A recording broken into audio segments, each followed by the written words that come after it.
Hello friends, एक बार फिर से आप सभी का स्वागत है। सो फ्रेंड्स, आज की इस वीडियो में द्वितीय पाठ कक्षा 8 का विल्पेश वाणी न कदापि में श्रुता। सो फ्रेंड्स, इसका पहले अनुवाद देखते हैं। विल्पेश वाणी न कदापि में श्रुता यानी कि विलस यानी कि गुफा की, वाणी यानी वाणी यानी ध्वनि, न यानी नहीं, कदापि यानी कभी भी, में यानी मेरे द्वारा सुनी, श्रुता यानी सुनी गई, यानी कि मेरे द्वारा कभी भी गुफा की आवाज़ नहीं सुनी गई।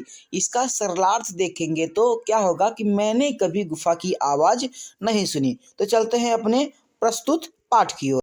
कस्मिंचित् वने खरं खरः नाम सिंहः प्रतिवसति स्म, यानी कि किसी वन में खरम खरह नाम का सिंह यानी शेर रहता था। सह कदाचित इतस्ततः परिभ्रमन् क्षुधार्तः न किंचिदपि आहारं प्राप्तवान्। कभी भी इधर उधर वह घूमता हुआ भूख से पीड़ित उसे कुछ भी भोजन नहीं मिला। ततः सूर्यास्त समय एकां महतीं गुहायां दृष्ट्वा सह अचिंतयत्, यानी कि तब सूर्यास्त के समय उसने बड़ी गुफा को देखकर सोचा कि नूनम एतस्यां गुहायां रात्रो कोपि जीवः आगच्छति, यानी कि निश्चित ही इस गुफा में रात में कोई जीव आता है। ठीक है, अतः तत्रैव निगूढ़ो भूत्वा तिष्ठामि इति, अतः मैं यहीं छिपकर बैठ जाता हूँ। आगे देखते हैं। एतस्मिन् अंतरे गुहाया स्वामी दधिपुच्छ नामक, देखिए क्या है, नामकः श्रृगालः समागच्छत्। एतस्मिन् इसी बीच गुफा का स्वामी दधिपुच्छ नाम का गीदड़ आ गया ना। सह च यावत् पश्यति तावत् सिंह पद पद्धति गुहायां प्रविष्टा दृष्टते न च बहिरागता, यानी कि जब वो वहाँ पे आया, गुफा के दधिपुच्छ वहाँ पे आया तो उसने देखा कि वहाँ पे शेर के पैरों के निशान गुफा में प्रवेश करते दिख तो रहे हैं, लेकिन बाहर आते नहीं दिख रहे हैं ना, बाहर आते नहीं दिख रहे हैं। तो श्रृगालः अचिंतयत्, श्रृगाल यानी कि गीदड़ ने सोचा, अस्तिति नहीं, ये नहीं है, अहो विनष्टो किस्म, ठीक है, यानी कि क्या, अहो विनष्टो किस्म कि यानी कि अरे मैं तो मर गया। ठीक है, तो क्या कह रहा है, नूनम अस्मिन् बिले सिंह अतिस्थिति तर्कयामि ततः तत की करवाणी, ततः की करवाणी, ठीक है, निश्चित ही गुफा में शेर है ऐसा सोचता हूँ तो क्या करूँ। ठीक है, एवं विचयन्ति, अब आगे पढ़ते हैं। दूरस्थः रवः कर्तुमारम्भः भो भो भो बिल, ठीक है, तब वो ऐसा सोचकर दूर खड़ा होकर आवाज़ करना शुरू कर दिया कि हे बिल, ठीक है, भो बिल, यहाँ पे देखिए हलंत लगा है ना, तो पुकार रहा है।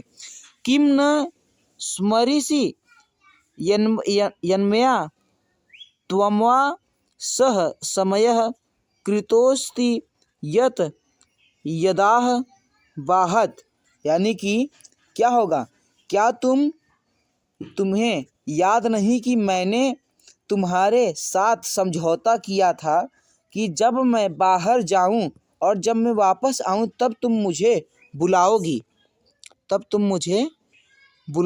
ठीक है, तो अब देखिए क्या है कि प्रत्यागमिष्यामि तदा त्वं मम आकारयस्यामि, ठीक है, ये मैंने बताया कि तब तुम मुझे पुकारोगी।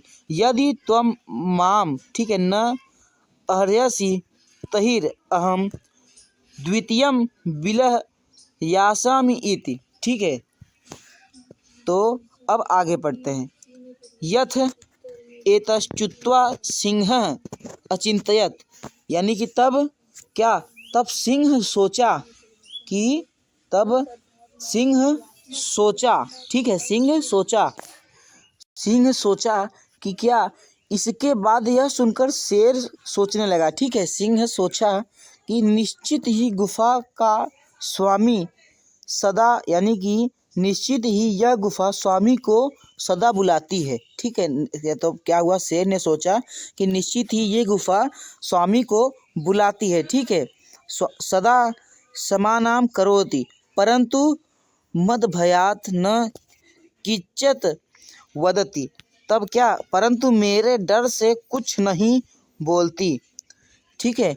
अथवा साधिवदम उच्चेत, अथवा यही ठीक, क्या कि अथवा यह ठीक ही कहते हैं कि भय संत्रस्मनासह हस्तपादिका क्रिया प्रवर्तते न वाणी च वैष्णु च धिको भवेत, यानी कि क्या कि भय से डर हुए मन वाले लोग के हाथ पैर की क्रिया और वाणी ठीक से काम नहीं कर पाती और घबराहट अधिक होती है, ठीक है। अब आगे पढ़ते हैं। तदहम अस्य आहानाम करोति, कि क्या, तो मैं इसको पुकारता हूँ, कि आहानाम आह्वान करोमि, ठीक है। एवं सह बिले प्रविश्य में भोजयः भविष्यति, ठीक है, इस प्रकार वह बिल में प्रवेश करके मेरा भोजन बनेगा, ठीक है। इतथ्य विचार्य सिंह सहसा श्रृगालस्य आह्वानम करोत, ठीक है, आह्वानम करोत, इस प्रकार विचार करके शेर ने अचानक गीदड़ को पुकारा। सिंहस्य उच्च गर्जन, शेर की जोर से गर्जने की प्रतिध्वनिना, ठीक है, सा गुहा उच्च श्रृगालयम आह्वानत, ठीक है, प्रतिध्वनि से वह गुफा जोर से गीदड़ को पुकारती है, ठीक है, पुकारती है। अब आप कहाँ पहुँचे, अन्येपि पशवः भयभीता अभवन, ठीक है, अभवन, गीदड़ ने भी वहाँ से इस प्रकार दूर पशु भी भयभीत हो गए, यानी कि जो गुफा के ऊपर नीचे जो पशु थे वो भी शेर की दहाड़ से भयभीत हो गए। श्रृगालोपि तत् दूरः पलायमानः इम पठत, क्या, तब श्रृगाल यानी कि गीदड़ भी दूर वहाँ से भाग गया। फिर क्या है, अनागतः यह कुरुते सह शोभे, यानी कि क्या, जो व्यक्ति समस्या आने से पहले ही उसका समाधान ढूंढ लेता है वो व्यक्ति सुखी रहता है। सह सोच्यते यो न करोत्यागतम, ठीक है, यानी कि और जो कल का उपाय नहीं करता, यानी कि जो समस्या आने से पहले उसका उपाय नहीं करता वो व्यक्ति दुखी होता है। वनेत्र संस्थस्य समागता जरा बिल्भस्य वाणी न कदापि में श्रुता, यानी कि यह वन में रहते हुए मुझे बुढ़ापा आ गया पर मैंने कभी बिल की आवाज़ नहीं सुनी, लेकिन मेरे द्वारा कभी भी बिल की यानी कि गुफा की आवाज़ नहीं सुनी गई। तो हमारा पाठ यहीं पे ख़त्म हो गया। अब इसका अभ्यास प्रश्न मैं अगली वीडियो में डालूँगा। तब तक के लिए धन्यवाद।